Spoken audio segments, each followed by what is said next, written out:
After months of turbulence in economic ties, India and the United States have unveiled an interim trade deal framework that's aimed at resetting a relationship that until recently was marked by punitive tariffs and a sharp rhetoric. At its core, this is not yet a full bilateral trade agreement, but a framework designed to lower trade barriers, enhance market access, and kickstart cooperation on goods, supply chains, technology, and standards. So what are the goods? Tariff relief for Indian exporters. The United States will reduce its tariff on Indian goods to about 18% on a broad range of products such as textiles, apparel, leather, plastics, and certain machinery. That's a big drop from punitive levels that had been as high as 50% after past trade confrontations. Tariff cut for US products. In return, India will eliminate or significantly reduce duties on many American industrial and food products, including tree nuts, soybean oil, dried distillers, grains, and wine.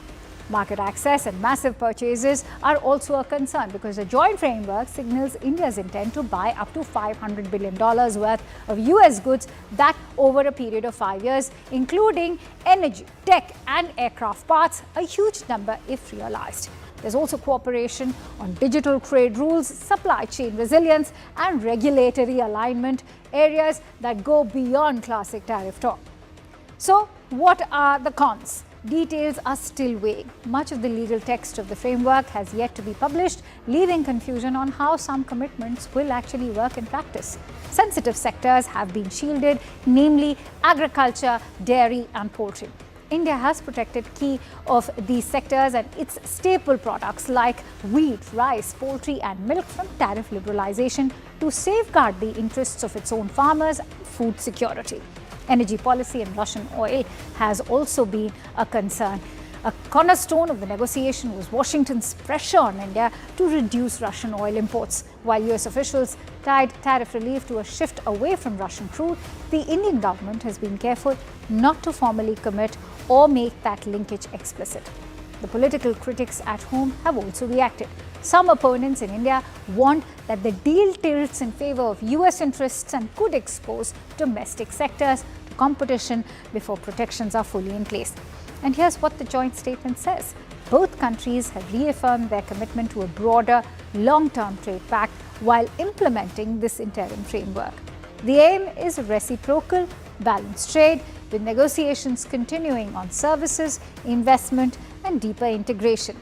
The statement also highlights cooperation on standards, digital trade practices, and economic security, signaling that this is not just about tariffs, but a strategic economic partnership in the making.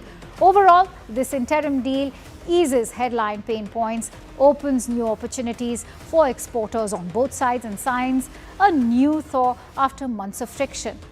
But uncertainties remain on the finer legal text, even energy commitments and how benefits will be distributed across sectors.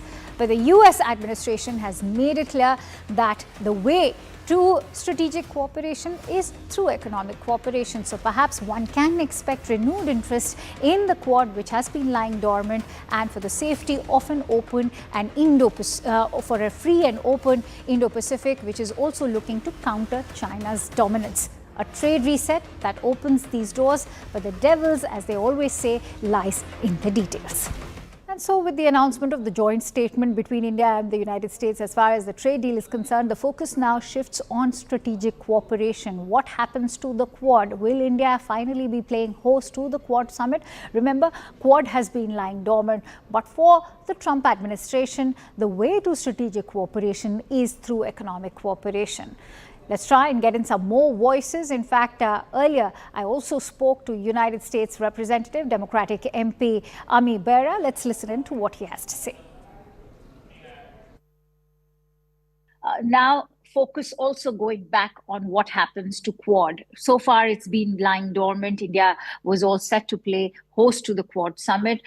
Can we expect a renewed focus coming from Washington when it comes to security in the Indo-Pacific?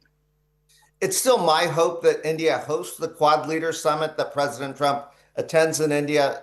Now that you have the contours of a trade deal, I think this would be the perfect time for the President and Prime Minister Modi to resume what historically has been a very positive relationship and start talking about that again with Australia, with Japan.